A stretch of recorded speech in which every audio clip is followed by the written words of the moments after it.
Nós compartilhamos aqui na primeira semana, na primeira parte, o que eu compartilhei na semana passada, sobre essa questão da sua alma, a questão do berço da alma, da essência que você carrega. E eu compartilhei sobre 7 princípios, sobre Jesus como nosso referencial, sobre quando a nossa alma ela é completamente protegida. Você sabe que uma vez estava em Santana, dentro do carro, e um casal começou a discutir na rua, por causa de um guarda-chuva, mas o pau quebrou e quebrou feio. E aí ficou claro que o problema não era um guarda-chuva. Sabe, existem muitos problemas na sua vida que você acha que é o dinheiro, você acha que é a sua mulher, você acha que é o seu esposo, você acha que é os seus filhos, você acha que é a política, você acha que é o governador, você acha que é o prefeito. E quando nós nos achegamos na palavra de Deus, nós percebemos a importância. Sabe, Jesus disse: se você ganhar o mundo inteiro, você vai perder a sua alma. Do que vale você ganhar o mundo inteiro e você perder a sua alma? Sabe, tem pessoas que estão focadas em ganhar dinheiro, outros estão focadas em viajar, desfrutar da vida, mas não entenderam que Deus chamou elas em função de um propósito. Você não nasceu por um acaso, você nasceu em função de um propósito. Deus, Ele ama tanto você que te deu um propósito. Diga glória a Deus por isso. E aí nós estudamos sobre Jesus como referencial. Sabe, você vai... quantas pessoas hoje têm referenciais? Pastor, eu quero ser um funkeiro. Agora quero ser pastor da internet, porque são referenciais das crianças. Sabe, Jesus é o nosso maior referencial. Como eu disse na semana passada naquele livro, nos meus passos, o que faria Jesus? Quantas pessoas querem governar a sua própria vida? Você vai quebrar a cara. Sabe, a Bíblia diz que nós fomos transportados do império das trevas para o reino do Filho do seu amor. E aqui existe uma outra forma de viver. E Jesus é o nosso referencial, em qual você vai encontrar nele a forma de tratar a sua mulher, tratar os seus filhos, responder ao propósito de Deus, prosperar a maneira de Deus, como pensar como Deus pensa. Essa é a maior garantia que você tem de ser exitoso. Eu sou pastor e eu atendo pessoas, e as pessoas começam a falar, e aí eu começo a perceber que elas não pensam como Deus pensa, não tem transformação na mentalidade delas. Aí você percebe que muitas áreas da vida não vai para frente, não rompe, não cresce. Deus chamou você para crescer e para avançar. Você pode ser bem sucedido financeiramente, bem sucedido como pai, como esposo, como mãe, como homem, como mulher de Deus no ministério. Por quê? Porque você tem um referencial. Pessoas falham, pessoas erram. Uma vez eu fui pregar num lugar, e lá tinha um adolescente, falou: pastor, eu estou muito decepcionado com meu pai, que é pastor. Eu achava que ele era o meu herói, que ele não queria errar com a minha mãe, e eu descobri que ele traiu a minha mãe. E eu não sei mais se eu quero servir a Deus, porque eu coloquei toda a minha esperança, a minha fé, a minha certeza nele. E eu vou dizer, nós precisamos ensinar os nossos filhos que Jesus é o nosso referencial. E eu disse: filho, homens falham.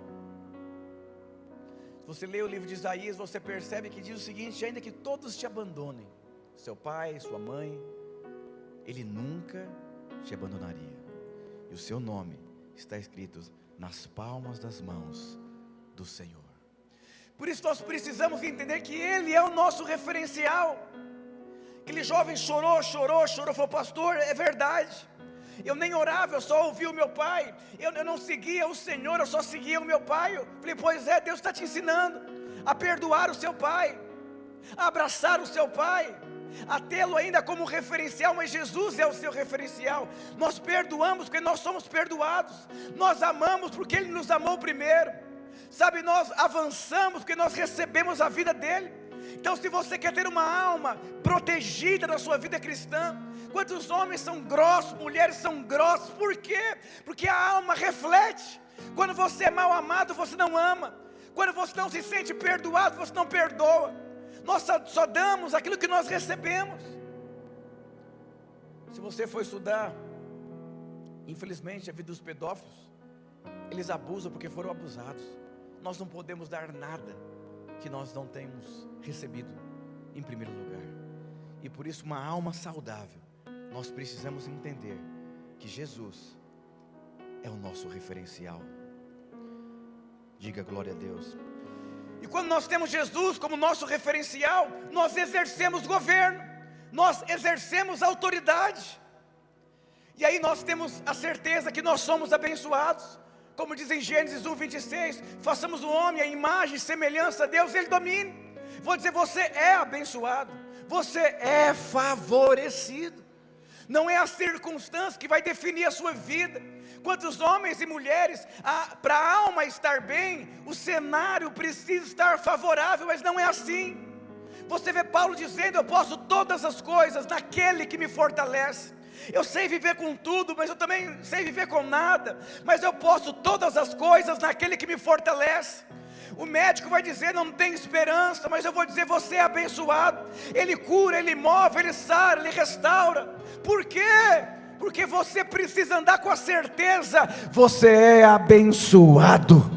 Você não vai ser, você é abençoado. Você é favorecido. Você é o que Deus diz que você é. Diga glória a Deus por isso.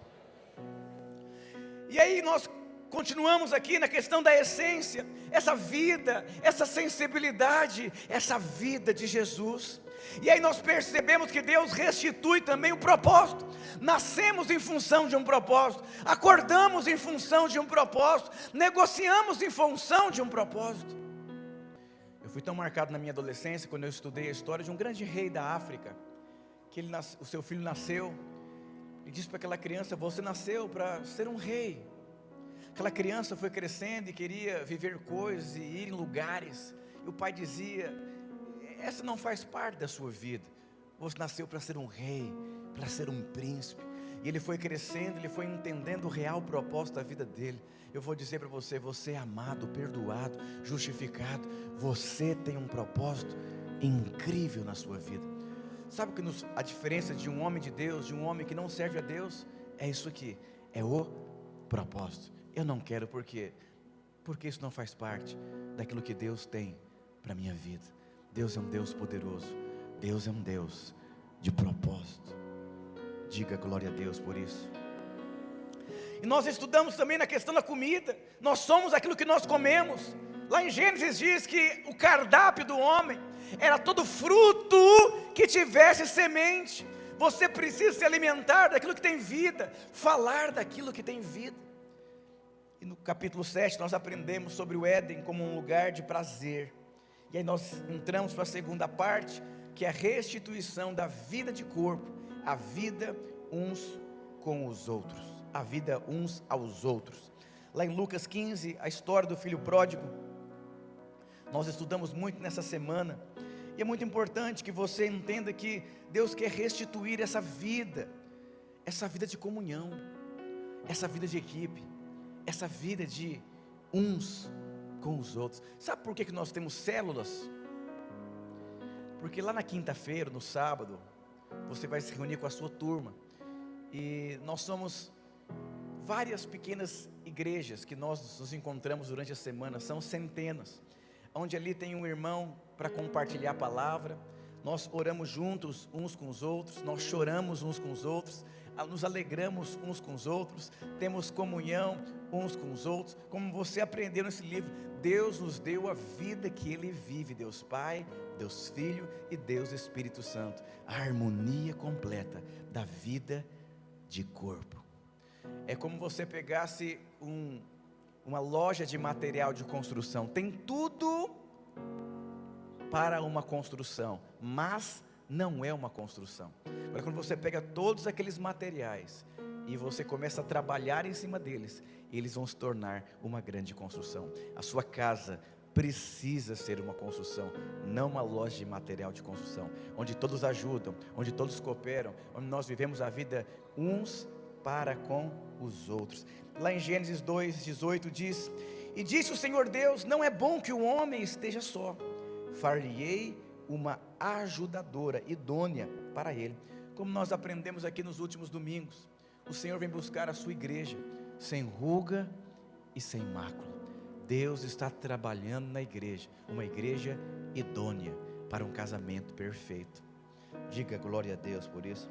Então nós precisamos aprender a viver essa vida de unidade, de comunhão. Como nós aprendemos também que a casa do Pai também representa o lugar de prazer, a igreja. Quando você enxerga a igreja da forma certa, você desfruta da igreja da forma certa. Sabe, às vezes eu lidando com pessoas e conversando, você percebe que as pessoas não conseguem pensar da maneira certa. Quando você não pensa da maneira certa, você não vai ter o desfrute da maneira certa. As pessoas se casam e continuam pensando como solteiros. São dois egoístas casados, pensando em si. Aí as pessoas vão e empreendem e continuam pensando como CLT. Vai sofrer muito. Eu vou dizer para você, quando o filho pródigo, ele caiu em si, ele percebeu, pera um pouquinho, a maneira que eu pensava não está certa. Eu preciso voltar para a casa do meu pai. Na casa do meu pai tem prazer, tem desfrute. Eu vou voltar para casa porque eu mudei a forma de enxergar. E quando você tem essa experiência de você ser restituído porque você caiu em si, a falta de conexão daquele menino naquela casa impedia ele de desfrutar da casa do pai, dos relacionamentos. Ele só queria herança. Ele disse: pai, me dá a parte que me cabe, que eu vou embora, me dá a herança. E os irmãos sabem, ele deu a herança para aquele menino. Quantas pessoas se achegam na igreja com a mentalidade do filho pródigo: eu estou aqui só por conta da herança, meu casamento está ruim, minha casa está ruim, minha vida financeira está ruim, ou eu não tenho amizades do mundo. Então ele vem enxergando a igreja como um lugar de receber. Eu vou dizer, se o seu propósito é vir à igreja para receber, quando você terminar de receber, não tem mais o porquê você vir aqui. Acabou. Eu vou dizer, muitas pessoas vão para outros países por interesse. Alguns vão para a igreja por conta de interesse, outros se casam por conta de interesse. Eu vou dizer, não é pecado você ser abençoado, mas o pecado é quando a sua visão está completamente focada em ser abençoado e não no propósito. Que você possa amar mais o provedor do que a provisão. Que você possa amar mais, não o que a sua mulher pode te dar, mas o que a sua mulher é. Quando você tem essa compreensão, você remove do seu coração o princípio do interesse próprio, e você coloca no seu coração o princípio de servir, o princípio de se doar, o princípio de você viver a vida uns com os outros. Diga para o seu irmão: você está liberado para errar comigo. Está amarrado, pastor, ele vai errar. Quando a pessoa erra com você, quando o seu marido ele erra com você, quando as pessoas erram com você, é um teste. Quantas pessoas elas vêm para a casa de Deus, mas não estão conectadas com a casa, elas são indiferentes à casa, elas são completamente, porque aquilo não é a minha vida, eu não quero. E eu vou dizer, o melhor lugar para viver é a vida de Deus, é a vida do propósito de Deus, é a essência de Deus. Você é amado, e Deus colocou você em uma família. Você não escolheu o pai que você tem, e você também não escolheu os irmãos que você tem. Foi um ajuntamento divino. Mas pastor, tem irmãozinho da célula que é muito chato. Mas será que você também não é muito chato, não está sabendo?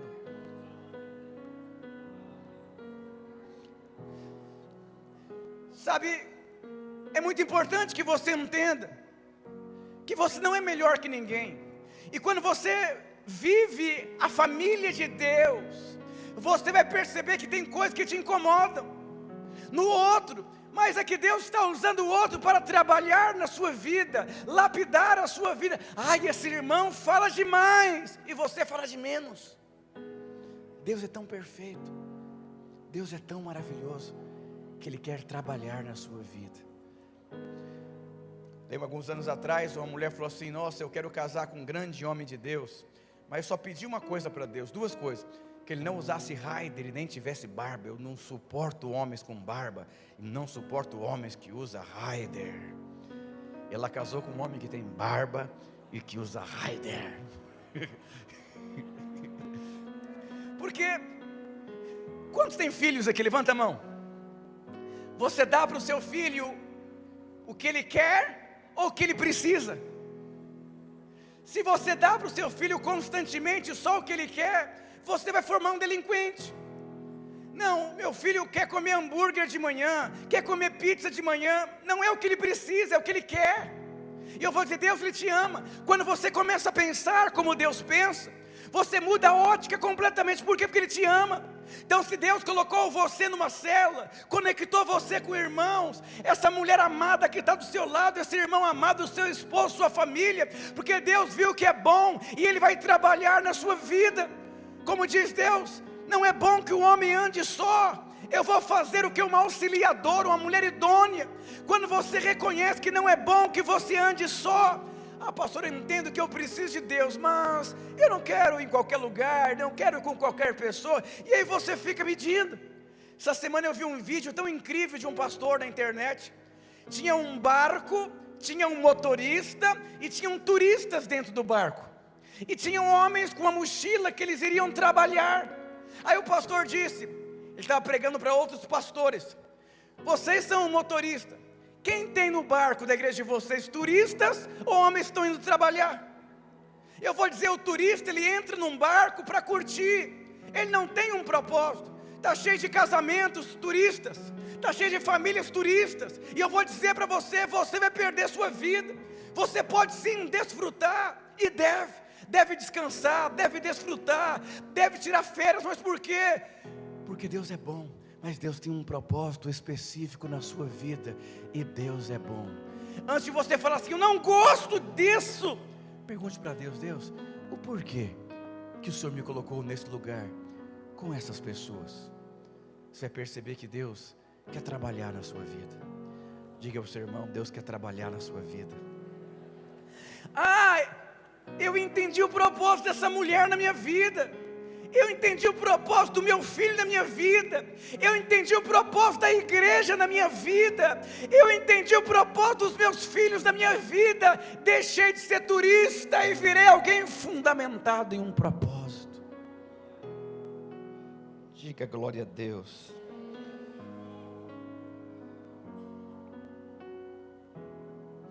Diga para o seu irmão, você é um turista? Ou você está no barco para trabalhar para o propósito?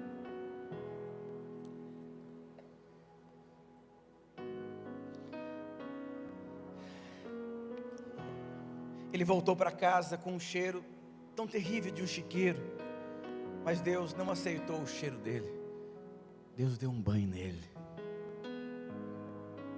Deus é lindo, Deus é maravilhoso, e Deus é perfeito. Quantos percebem que depois que você se achegou aqui na vida da igreja, você é uma outra pessoa? Levanta a sua mão. Sabe quando alguém fala, meu Deus, mas você mudou demais, o que aconteceu com você?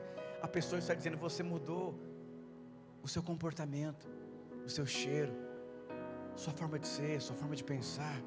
Deus fez um milagre na sua vida. Diga glória a Deus. Sabe o que Ele fez? O que fez ele sair de casa? Foi os pensamentos dele. Alguém já tomou alguma decisão errada na vida que você se arrependeu? Não levante a mão, por favor. Você falou, você fala, meu Deus, não, por que eu falei isso nessa hora? Você conhece alguém que comprou uma coisa que não era para ter comprado? Foi para um lugar que não era para ter ido, fez o que não era para fazer. O que levou? Pensamentos. E é tão interessante, lá em João 15:3 diz, vós já estáis limpos pela palavra que vos tenho falado. E quando você se achega aqui na igreja, você começa a ouvir a palavra, os cursos da igreja, e o Senhor começa a limpar você com a palavra. Eu queria ler 2 versículos da versão A Mensagem. Romanos 12, 1-2 diz assim, portanto, com a ajuda de Deus, quero que vocês façam o seguinte, entreguem a vida cotidiana, dormir, comer, trabalhar, passear, a Deus, como se fosse uma oferta. Receber o que Deus fez por vocês é o melhor que podem fazer por Ele. Não se ajustem demais à sua cultura, a ponto de não poderem pensar mais. Em vez disso, concentrem a sua atenção em Deus. Vocês serão mudados de dentro para fora. Descubram o que Ele quer de vocês e tratem a atendê-lo. diretamente da cultura dominante, que sempre os arrasta para baixo, ao nível da imaturidade. Deus extrai o melhor de vocês e desenvolve em vocês uma verdadeira maturidade. Todos trazemos nossos pensamentos da casa de Deus. Sabe, quando nós falamos de cair em si, de pensar como Deus pensa, quem foi que trocou a roupa desse menino? Não foi ele, foram os servos. E quando você chega na vida da igreja, Deus tem uma pessoa para te abençoar, uma pessoa mais madura na fé, um líder de célula, um anjo da guarda, um pastor, um discipulador. São esses irmãos amados que Deus colocou na sua vida para abençoar a sua vida. Quando você chega na casa do Pai, você caiu em si e disse para o meu Deus, na casa do meu Pai há pão em abundância, o que eu estou fazendo aqui? Eu vou voltar para a casa do meu Pai. E você volta para a casa do seu Pai. E quando você volta para a casa do seu Pai, caindo em si, você acessa, você desfruta, e você muda completamente a maneira de enxergar. Mas por quê? Porque você entendeu que o que você pensava não era o que Deus pensava. Outra experiência que ele teve de colocar um anel no seu dedo. Anel representa a autoridade da família. Eu tenho um anel que eu uso, que é o anel, quando um pastor na videira é ordenado, ele recebe um anel. Então ele está representando a igreja videira. E isso aqui é uma autoridade. O pai colocou um anel na mão daquele menino, que representava uma autoridade. Ele estava lá no fundo do poço, voltou para casa, trocou a roupa, tomou um banho, colocou um anel em seu dedo. Eu vou dizer, você representa um pai de amor. Deus quer restaurar e restituir a sua verdadeira identidade. Lá em Mateus 16, 18 a 19 diz: e também eu te digo, tu és Pedro, e sobre essa pedra edificarei a minha igreja, e as portas do inferno não prevalecerão contra ela, e eu lhes darei as chaves do reino dos céus, e tudo que ligares na terra será ligado nos céus, e tudo que desligar na terra será desligado nos céus. Olha que interessante, no original a palavra chave significa autoridade de vários tipos. Anel, autoridade representativa. Olha que interessante, você recebeu autoridade, você representa o reino de Deus. Diga glória a Deus por isso. Ele também recebeu uma sandália que aponta para caminhos. Sandália aponta para caminhos. Diga para o seu irmão, você está no caminho do Senhor. Sabe, quando você tem sandália, o seu pé, ele está protegido. O Senhor está dizendo, eu vou com você. Como nós somos abençoados em escolhas que nós fazemos, é a certeza que Ele está nos protegendo. Eu arrumei um emprego novo, o Senhor vai proteger esse emprego novo. Acabei de me casar, o Senhor vai proteger esse seu casamento. Por quê? Sandálias nos pés. E o capítulo de hoje, restituindo a alegria de viver de forma plural. Quando ele caiu em si, ele percebeu que o prazer que ele tinha na vida era um prazer momentâneo. 1 Coríntios 15, 19 diz: se esperamos em Cristo só nesta vida, somos os mais miseráveis de todos os homens. Esse menino, quando saiu de casa, ele tinha prazer, não na casa, ele tinha dinheiro, oportunidades, amigos, mas quando ele perdeu tudo isso, ele percebeu aonde estava o coração dele, e ele percebeu que o prazer que ele tinha não existia mais. O que o Senhor quer te dar nesses dias é revelação do verdadeiro prazer da vida plural, da vida em unidade, da vida em comunhão. Aí quando ele chega em casa, tem o irmão dele que tratava ele de uma forma insensível. Disse: pai, o seu filho voltou. Assim é a casa. Você é casado, você faz parte de uma célula, você vive relacionamentos, Mas qual é o seu coração quando alguém volta para a casa de Deus? O seu coração em perdoar, em amar, em viver uma vida em eterna comunhão. Você se alegra com a alegria dos outros, com a conquista dos outros? É como um purê de batata. A batata tem que ser espremida, cozida, para que se torne um purê de batata. Nós estamos entrando amanhã na outra etapa do nosso jejum, a terceira semana. E eu espero que tudo que você ouviu até aqui, você entenda que Deus quer trabalhar na sua vida. Deus quer restituir a sua alma, restituir a essência, restituir o propósito, restituir a verdadeira comida, restituir o prazer, restituir a sua essência. E quando isso acontece, você começa a ter prazer. Como no capítulo de hoje, restituir a alegria. Como Davi diz, alegrei-me quando me disseram, vamos à casa de Deus. Que o Senhor possa colocar no seu coração nesses dias a verdadeira alegria.